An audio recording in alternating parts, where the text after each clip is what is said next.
राजस्थान में होने वाले विधानसभा चुनाव से पहले राज्य के मुख्यमंत्री अशोक गहलोत कई बार ये बयान दे चुके हैं कि राजनीति में जो कुछ दिखता है दरअसल वो होता नहीं है और जो होता है वो कभी नहीं दिखता।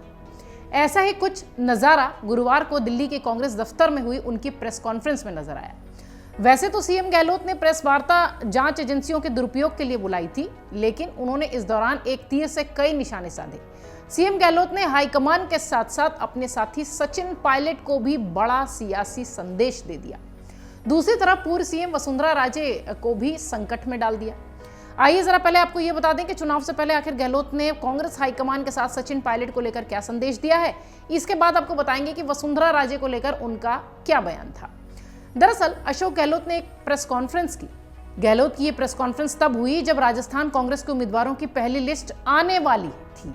बुधवार को पार्टी की केंद्रीय चुनाव समिति की बैठक हुई थी और फिर खबर आई कि कुछ नामों पर मतभेद है। ऐसी चर्चा है कि सीएम अशोक गहलोत जिन लोगों को टिकट दिलाना चाह रहे हैं, इनमें से कुछ नामों पर हाईकमान को आपत्ति है। इन नामों में मंत्री शांति धारीवाल जैसे नेताओं के नाम शामिल थे, जो सरकार पर आए संकट के समय गहलोत के समर्थन में खुलकर सामने आए थे। ये विधायक तब कांग्रेस हाईकमान को नीचा दिखाने में लगे थे। सीसी की बैठक को लेकर सूत्रों के हवाले से खबर आई कि पहली सूची में देरी मंत्रियों की विधायकों की आपत्ति की वजह से हो रही है। गहलोत फिर से अपने सभी मंत्रियों को टिकट दिलाने के इच्छुक हैं। वो ये भी चाहते हैं कि पार्टी 2019 में कांग्रेस में शामिल हुए सभी 6 पूर्व बीएसपी विधायकों के साथ निर्दलीय विधायकों को भी मैदान में उतारे, लेकिन कांग्रेस नेतृत्व उन लोगों को टिकट देने से इनकार कर रहा है। गुरुवार को प्रेस कॉन्फ्रेंस में गहलोत से जब ये पूछा गया कि टिकट में देरी की वजह क्या है, तो उन्होंने इन खबरों का खंडन किया और एक सवाल के जवाब में सीएम ने कहा कि चयन प्रक्रिया को लेकर विपक्ष का दर्द यह है कि कांग्रेस पार्टी में मतभेद क्यों नहीं हो रहा है। मुझे यकीन है कि आप सचिन पायलट के बारे में बात कर रहे हैं। सभी फैसले सबकी राय से हो रहे हैं। मैं सचिन के फैसलों में हिस्सा ले रहा हूं। पायलट के साथ चल रहे सत्ता संघर्ष के बारे में पूछे जाने पर वो कहते हैं कि हम सभी एकजुट हैं। मैंने कभी भी किसी उम्मीदवार का विरोध नहीं किया।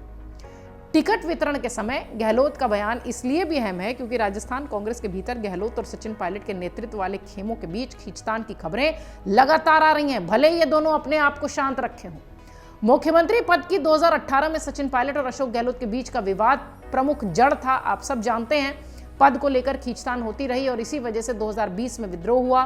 दिल्ली की प्रेस कॉन्फ्रेंस में इससे जुड़े सवाल का भी गहलोत ने जवाब दिया। सचिन पायलट का जिक्र आते ही मुख्यमंत्री पद के लिए अपनी दावेदारी की ओर इशारा करते हुए गहलोत ने फिर दोहराया, मैं सीएम पद छोड़ना चाहता हूं, लेकिन यह पद है कि मुझे छोड़ नहीं रहा। वैसे गहलोत के इस बयान में 2 बातें अहम हैं। एक तो चौथी बार सीएम बनने वाली बात और दूसरी सीएम पद उनको नहीं छोड़ रहा। शायद गहलोत की इस टिप्पणी को पायलट ज्यादा अच्छी तरह समझ रहे होंगे। गहलोत के बयान को उनकी एक सोची समझी रणनीति का हिस्सा माना जाता है। गहलोत बहुत मजे हुए राजनीतिज्ञ माने जाते हैं। गहलोत अच्छी तरह जानते हैं कि चुनाव के बाद यदि सरकार सत्ता में लौटती है तो एक बार फिर पायलट कैंप से उन्हें चुनौती मिलेगी, जिसका उन्हें सामना करना पड़ेगा। ऐसे में चुनाव से पहले गहलोत सियासी संदेश देना चाहते थे, जो कि उन्होंने दिया, ताकि उन्हें जनता की सहानुभूति मिलती रहे। गहलोत कई बार ये बात कह चुके हैं कि वो जो कुछ भी बोलते हैं सोच समझ कर बोलते हैं। ऐसे में उनके बयान को सियासी बयान माना जा रहा है। हालांकि कांग्रेस ये बोल चुकी है कि राजस्थान में चुनाव सामूहिक नेतृत्व के साथ लड़ा जा रहा है। राजनीतिक जानकार इस पर कह रहे हैं कि गहलोत एक रणनीति के तहत बार बार इस तरीके का बयान दे रहे हैं। एक स्ट्रैटेजी है उनके दिमाग में। अगर उनकी सरकार की वापसी होती है तो गहलोत पर संकट आ सकता है, क्योंकि 3 बार सत्ता में रहते हुए चुनाव हारने का ठप्पा गहलोत पर लगेगा। ऐसे में पायलट कैंप एक बार फिर गहलोत के खिलाफ मोर्चा खोल सकता है। उससे पहले ही अशोक गहलोत एक स्ट्रैटेजी बनाकर आगे बढ़ रहे हैं। दौसा के सिकराय में कांग्रेस के महासचिव प्रियंका गांधी की जनसभा से पहले बयान देकर सीएम अशोक गहलोत ने हाईकमान को अपना एक निष्ठावादी, एक तरीके से कह लीजिए कि संदेश दे दिया। उन्होंने कहा कि मैं पद छोड़ना चाहता हूं, लेकिन पद मुझे नहीं छोड़ रहा। हालांकि कुछ देर बाद वो अपनी बात को संभालते हुए सफाई देते नजर आए।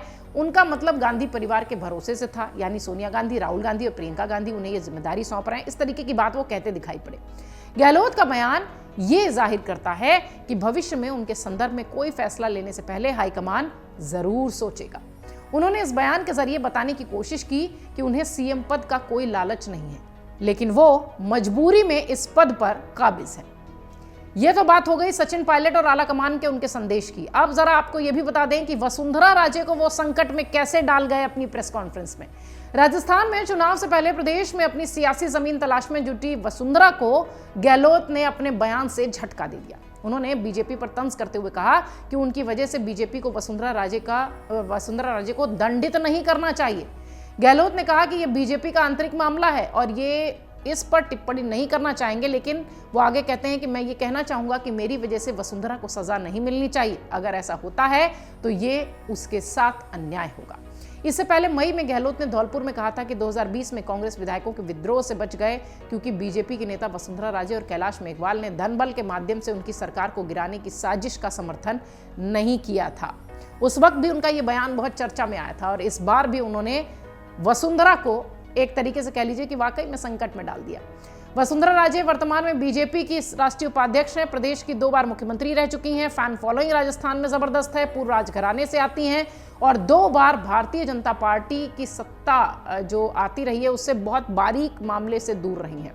2008-2018 दोनों बार पार्टी वसुंधरा राजे के मुख्यमंत्री रहते हुए चुनाव हारी थी, लेकिन इस बार ऐसा लगता है कि पार्टी वसुंधरा राजे से थोड़ा दूरी बना चुकी है।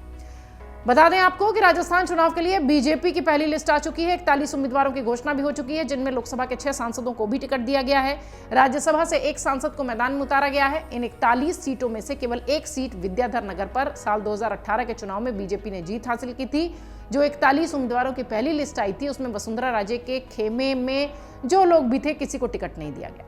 पहली लिस्ट के बाद कुछ जगहों पर विरोध प्रदर्शन भी देखने मिला है। इन सब के बीच अशोक गहलोत की अगर वापस बात करें तो अशोक गहलोत ने बड़ा दाव खेल दिया है। आला कमान को बड़ा संदेश, सचिन पायलट को बड़ा संदेश और वसुंधरा राजे को संकट में डालते हुए एक तीर से कई निशाने करते हुए उन्होंने अपनी प्रेस कॉन्फ्रेंस की है। अगर आप ये वीडियो YouTube पर देख रहे हैं तो हमारे चैनल को सब्सक्राइब करें और बेल आइकन को दबाना ना भूलें। अगर आप Facebook पर ये वीडियो देख रहे हैं तो हमारे पेज को लाइक करें।